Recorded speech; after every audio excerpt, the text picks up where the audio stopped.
What's going on, guys? Boss6 here, back to another video. I'm here to do my Smackdown review from Providence, Rhode Island, and happy holidays, everyone. I'm wearing the traditional Christmas hat because why not? Life is too short. We're just one day away from Survivor Series War Games, and, well, as a go-home show, it was fine.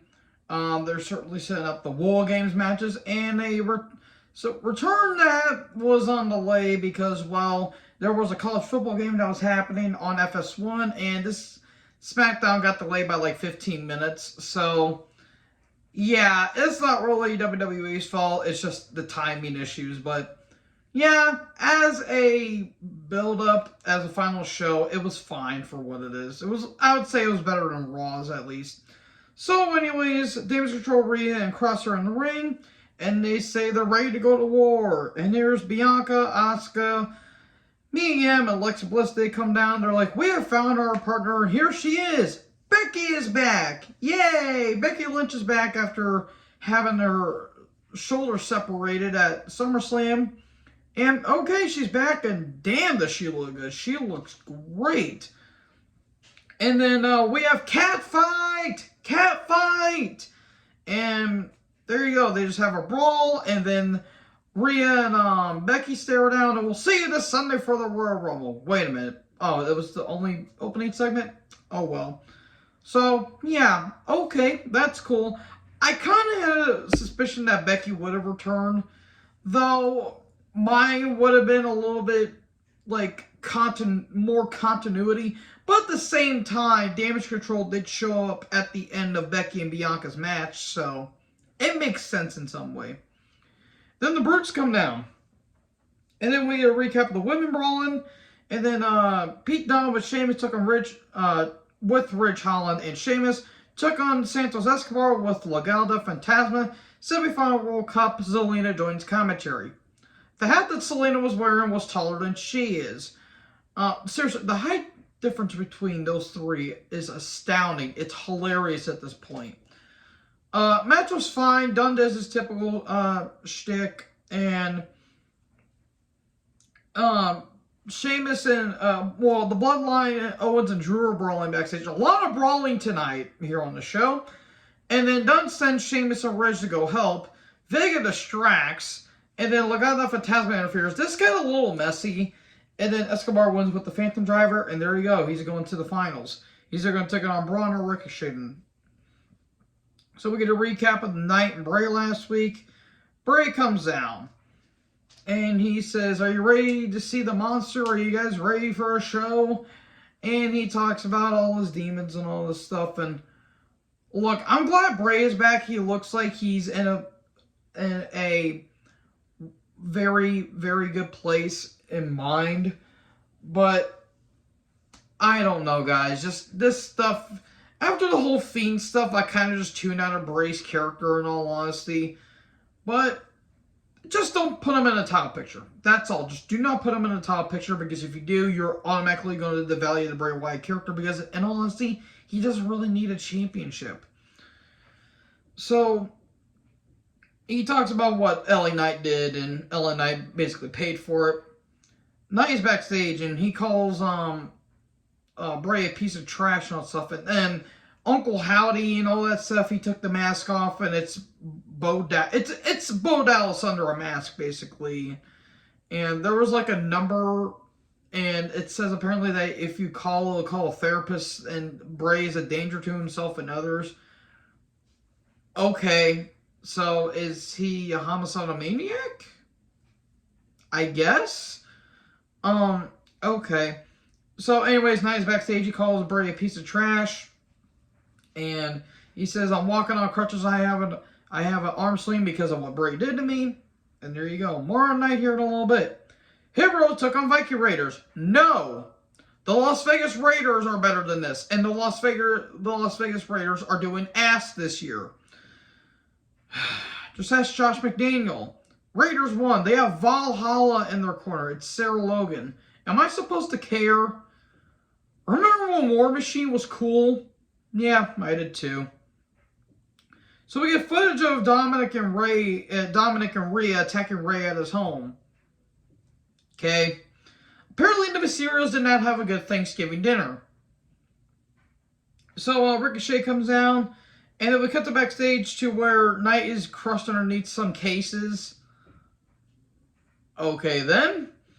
Ricochet took on Braun. It's a bullet-off match. It's semifinal for the World Cup. It was David versus Goliath, speed versus agility. Strength versus speed. At one point, Gunther comes down and an Imperium distract, and all of a sudden, Ricochet gets a crucifix pin legit out of nowhere, and there you go, Ricochet wins. And then Imperium attack Braun. Ricochet tries to help. Braun fights them off, and then Gunther just runs off.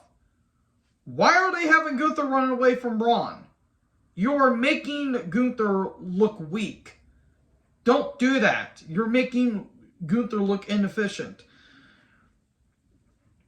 That's stupid. He should not be running away from Braun. And then Braun and Ricochet come into an agreement. Okay. So Zayn's backstage, and then Owen shows up, and Zayn's about to go into the Bloodlines door, and Owen's like, "Hey, what are you getting ready to do?" And he's like, "Oh, I'm getting ready to go see the Bloodline." And he's like, "Are they in there?" And Owen's saying, "Well, what happens when you piss one of them off? What happens if you piss off Roman?" And Jay is listening to him.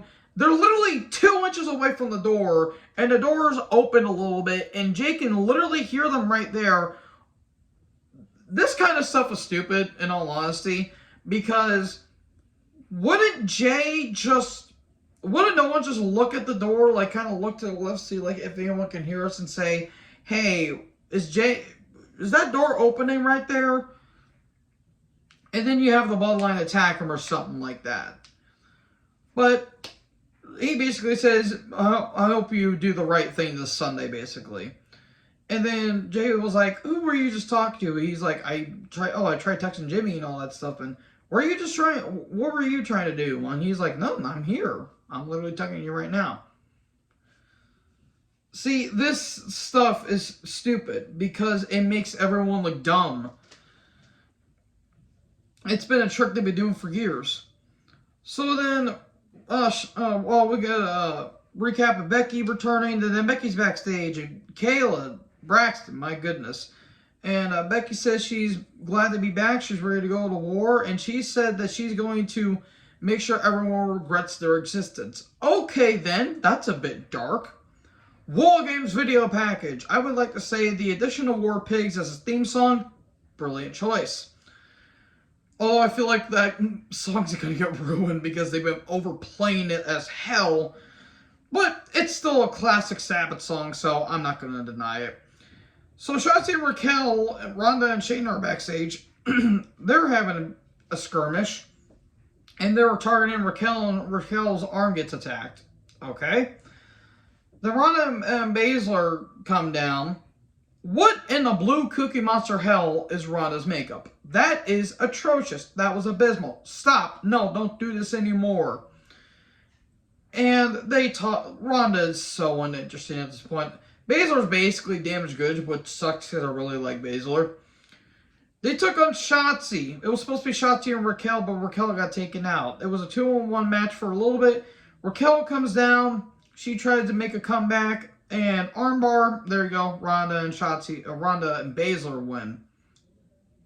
There was more in the match, but I didn't care about it.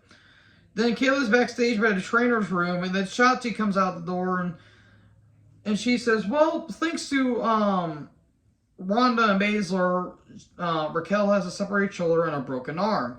And she says, "I'm going to shock the world, and and Shayna, you're going to watch your friend get her title taken away, and I'm going to shock the world, and I'm going to prove all to you why I'm the underdog." Okay, fair enough promo. And then Sheamus and Drew with the Brutes, and Owens took on Usos with Zayn and Solo. Winner gets a War Games advantage. It was fine, but it got really messy towards the end. So, basically what happens near the end of the match is Jimmy gets Claymored. Zayn distracts. We get more distractions. Zayn shoves Sheamus off the top. Uso splash, but a kick out. Then we get a brawl on the outside. Then Drew dives on everyone. Zayn grabs one of the I think it was a Smackdown tag title. He's getting ready to enter the ring, and then Owens, says, "Hey, what do you think you're doing?" He grabs it. Owens takes the title. Then Zayn grabs it. Then Zayn gets thrown into the ring. Referee Lil H, Charles Robertson, he throws out Zayn, and then Zayn gets ejected. Stunner and Bro kick to Jay. 1, 2, 3, and there you go. Sheamus and Drew win. Okay, again, kind of a cluster towards the end, but okay. And we'll see you this Sunday for Survivor Series War Games. So yeah, after this, I'm most likely going to be doing my War Games predictions. So hope you guys enjoyed this video. Make sure you guys like, comment, subscribe, tap the little bell for more notifications. Join the herd. Talk to us next video. Peace out.